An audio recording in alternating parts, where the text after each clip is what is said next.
ملک پاکستان کو ہم نے لا الہ الا اللہ محمد رسول اللہ کی بنیاد پر حاصل کیا، اس ملک پاکستان میں پچھلے دنوں سندھ کی دھرتی پر ایک امر جلیل جس کا ظاہری نام ہے لیکن وہ ذلیل ہے، اس نے اللہ رب العزت کی شان میں بہت بڑی گستاخی کی، نقل کفر نہ باشد، لیکن پھر بھی زبان جلتی ہے کہ وہ ملک جسے ہم نے لا الہ الا اللہ محمد رسول اللہ کی بنیاد پر حاصل کیا، اور قرآن پاک میں اللہ تعالیٰ فرماتا ہے وَلِلَّهِ الْعِزَّةُ وَلِرَسُولِهِ وَلِلْمُؤْمِنِينَ، عزت تو اللہ ہی کے لیے اور اس کے رسول کے لیے اور مومنوں کے لیے ہے، لیکن ابھی تک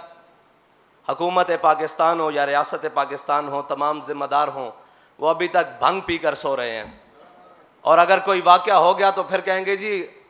قانون ہاتھ میں لے لیا جاتا ہے کہ اس اللہ رب العزت کے اتنے بڑے گستاخ کو ابھی تک قابل گرفت کیوں نہیں کیا گیا۔ یہ وہ ملک ہے جس ملک میں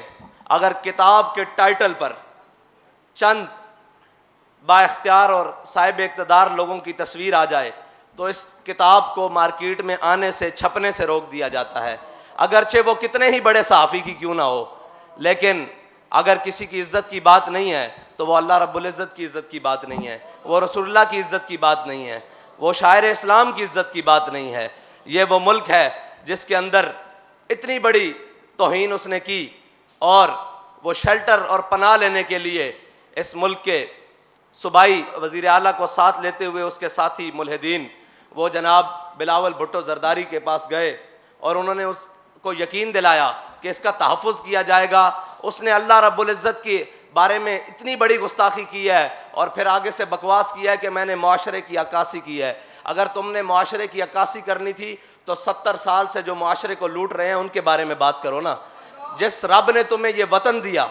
اور جس کے نام پر تم اس وطن میں ہو، اور جس نے تمہیں یہ انسان بنایا اور انسان بنانے کے بعد مسلمانوں کے ملک میں پیدا کیا، اور جس کے دیے رزق سے ہم کھا رہے ہیں، جس کے دیے سے ہم پہن رہے ہیں، جس کی دی ہوئی زمین پر ہم بس رہے ہیں، کیا اس رب کے اوپر الزامات لگانے اور اس رب کے اوپر بکواس کرنے کا وقت آ گیا ہے؟ یہ کون سی دنیا، یہ کون ہے؟ یہ وہی ہے ملحد جنہوں نے بڑی کوشش کی اقلیتوں کے نام پر پاکستان میں بے روی پھیلانے پر۔ جی ان کو تحفظ نہیں ہے۔ پھر پاکستان ایک نجی رپورٹ کے مطابق پاکستان کے ہر شہر،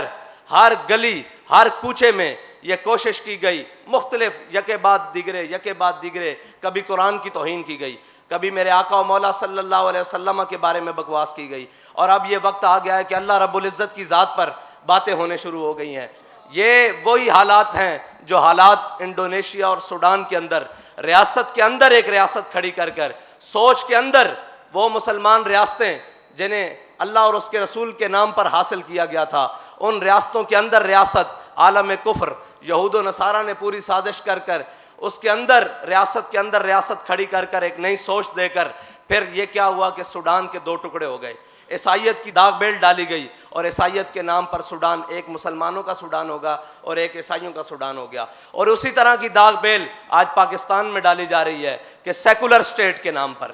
وہ ملحدین کا ٹولہ جو اب اللہ رب العزت کی ذات تک آ گیا اور اس کے اوپر اعتراضات کرنے شروع ہو گئے۔ وہ اعتراضات ایسے ہیں کہ جو کم از کم ممبر پر کھڑے ہو کر بیان نہیں کیے جا سکتے، اتنی غلیظ قسم کی گستاخی جو انہوں نے کی۔ لیکن اگر ہمارے حکمرانوں نے، ہمارے ذمہ داروں نے اپنی عزت سے بڑھ کر اللہ اور اس کے رسول کی عزت کو سمجھا ہوتا تو پھر ان کو پتہ ہوتا نا کہ اس کو کیسے لگام ڈالنی ہے، اس کو کیسے نکیل ڈالنی ہے۔ یہاں تو وہ کتابیں چھپنے کے لیے روک دیا جاتا ہے، اور اگر عزت پر بات آ جائے تو پھر جناب 2 دنوں میں اعتماد کا ووٹ لے لیا جاتا ہے۔ کہاں ہیں وہ سارے اسباب، کہاں ہیں وہ ساری فورسز، کہاں ہیں وہ ساری چیزیں جو تمہیں عالیان اسلام نظریہ پاکستان کے پرچار کرنے والوں پر تو استعمال کرنی آتی ہیں، اور جو رب کی شان میں اتنی بڑی گستاخی کرے اس کے اوپر استعمال کرنی نہیں آتی، بلکہ تم سوئے ہو گھر بیٹھ کر، لیکن سوئے رہو کوئی بات نہیں، تمہیں پتہ ہی نہیں ہے کہ تمہارے سونے سے ملک کا حشر کیا ہو جائے گا، اور ملک کو کس جانب لے کر تم چلے جاؤ گے، اور کس جانب یہ ملک چلا جائے گا، اور کیا اس کے نتائج نکلیں گے۔ اگر تم یہ سمجھتے ہو کہ ہم لا الہ الا اللہ محمد رسول اللہ کے ساتھ غداری کر کے، اپنے رب کے ساتھ غداری کر کے، اپنے رسول کے ساتھ غداری کر کے، اور ان مسلمانوں کے ساتھ غداری کر کے اس ملک کو بچا لیں گے، تمہارے سامنے اس ملک کو قومیت کے نام پر, لسانیت کے نام پر, نیشنلزم کے نام پر, سارے ناموں کے اوپر اس ملک کو توڑنے کی کوشش کی گئی, تو اس ملک کے اندر ایک ہی نظریاتی وہ قوم کھڑی ہوئی جنہوں نے اپنے حبیب کا کلمہ پڑھا. انہوں نے کہا ہم نے ایک ملک اس لیے نہیں لیا تھا کہ ہم اس میں مہاجر بن کے رہیں, ہم اس میں سندھی بن کے رہیں, ہم اس میں بلوچ بن کے رہیں, ہم اس میں پنجابی بن کے رہیں, ہم اس میں پشتون بن کے رہیں. ہم نے تو ملک اس لیے لیا تھا کہ ہم سب اس میں مسلمان بن کر رہیں گے اور اس ملک کو لا الہ الا اللہ محمد رسول اللہ کی تجربہ گاہ بنائیں گے. لیکن کیا کیا کہ اس ملک کو کبھی کسی نے قومیت کے نام پر کاٹا, کبھی کسی نے لسانیت کے نام پر کاٹا, کبھی کسی نے جناب اب نیشنلزم کے نام پر کاٹا, اب سیکولر سٹیٹ بنانے کی باتیں ہو رہی ہیں. یاد رکھنا, جب تک حضور کے کلمہ پڑھنے والے, حضور کے غلام اس ملک میں بستے ہیں, ملک کو اس جانب نہیں جانے دیا جائے. ابھی تو ہم فرانس کے مقابلے میں کھڑے ہیں, ابھی تو ہم فرانس کی گستاخی کا جواب دینے کے لیے تم کلمہ گو سے منتیں کر رہے ہیں کہ جناب سفیر کو باہر نکالو. اب منتوں سے تو بات انشاءاللہ آگے چلی گئی ہے, اب تو 20 آنے والی ہے.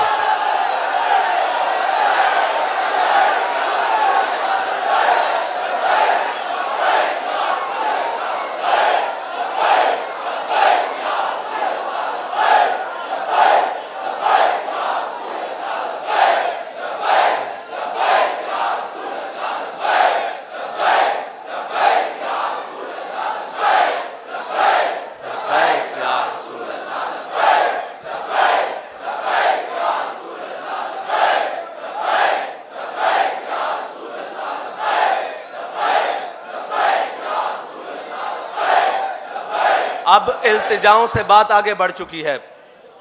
20 آ رہی ہے, کہتے ہیں جی عید سے پہلے پہلے. میں نے کہا عید سے پہلے پہلے نہیں, 20 سے پہلے پہلے. ہمیں ہمارے قائد یہ بتا کر گئے ہیں کہ ہم نے یہ گردنیں حضور کے لیے رکھی ہیں اور حضور کے دین کے لیے رکھی ہوئی ہیں. اور وہ ہمارے پیران عظام جو سندھ کے ہیں انہوں نے احتجاج کیا تو ان پر واپس پرچے دینے کی کوشش کی جا رہی ہے. استاد صاحب فرمایا کرتے تھے باز آ جاؤ, باز آ جاؤ, اللہ کے قہر سے ڈرو کہ جس رب کے نام پر تم اس ملک میں عیاشیاں کر رہے ہو, جس نبی کے نام پر تمہیں یہ ملک دیا